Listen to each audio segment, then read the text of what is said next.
গত সেপ্টেম্বরে সবশেষ ক্রিকেট মাঠে দেখা যায় সাকিব আল হাসানকে।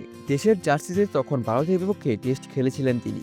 কানপুরে ওই টেস্টটি জাতীয় দলে তার শেষ ম্যাচ হয়ে থাকে কিনা সে আলোচনা কিছুটা হলেও আছে, কারণ গেল অক্টোবরে গড়ের মাঠে প্রোটিয়াদের বিপক্ষে টেস্ট খেলে এই ফরম্যাটকে বিধি জানাতে চাইলেও পরিস্থিতির কারণে তা হয়ে ওঠেনি। দেশে ফিরতে না পেরে কিছুটা বিমর্ষ হয়ে পড়েছেন। গত ৫ আগস্ট আওয়ামী লীগ সরকার পতনের পর থেকেই এক প্রকার স্বেচ্ছা নির্বাচনে আছেন সাকিব। আওয়ামী লীগের রাজনীতিতে জড়ানোই কাল হয়েছে তার জন্য।